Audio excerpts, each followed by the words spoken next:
He said I got on his nerves. But he came to my class as an A student, but I saw so much more potential. I was like, you're an A student, but could be an A plus student. You have so much potential.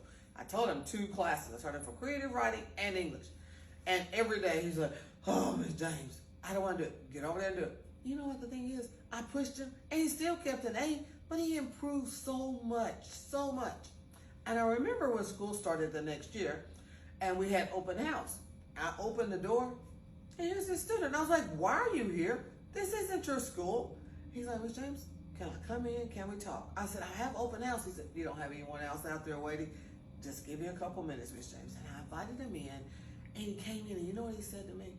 Miss James, I wasted all last year arguing with you and I realized that you're one of the best teachers I had. It's like, what? When'd you realize that? He said, well, I went to stay with my dad for the summer.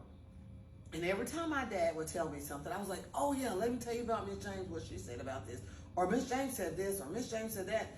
And he said, my dad said, Miss James, I thought you didn't like her. He said, well, he said, it looks like to me, that's all that you did last year was listen to Miss James. He said, she didn't think I listened. He said, why did you not like her? Tell the truth. He's like, man, she was always on me. She was pushing me. He said, oh, so you don't like someone seeing your potential. He's like, wait a minute. I guess she did see potential in me. And when he told me that story, he said, Miss James, I have to apologize. I said, what? He said, yes, ma'am.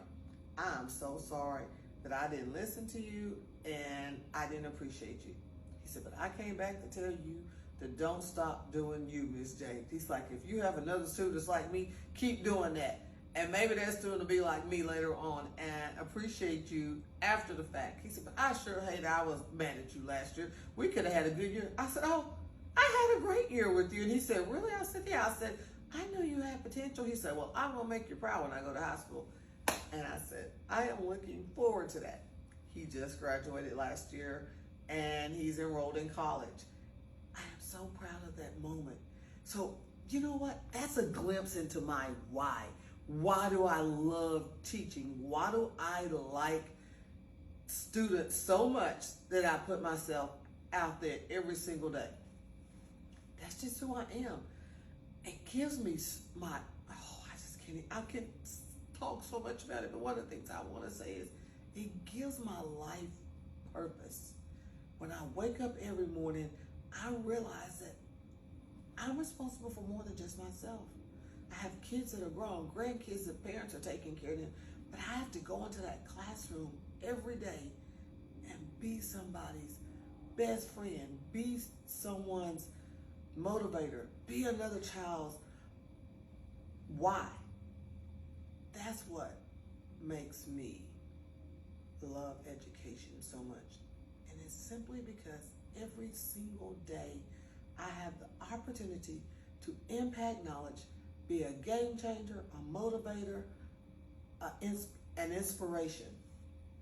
And if you think about it, it's not even hard to even say.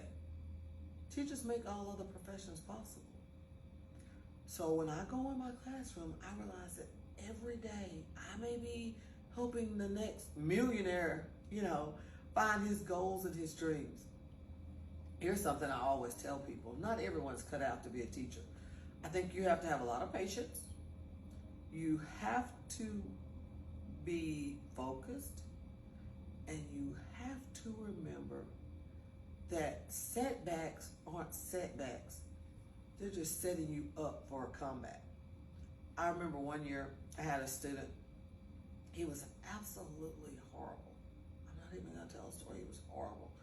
I dreaded that student every day, seeing him in 7th period, because he was gonna do or say something that was just really going to make me not enjoy my job.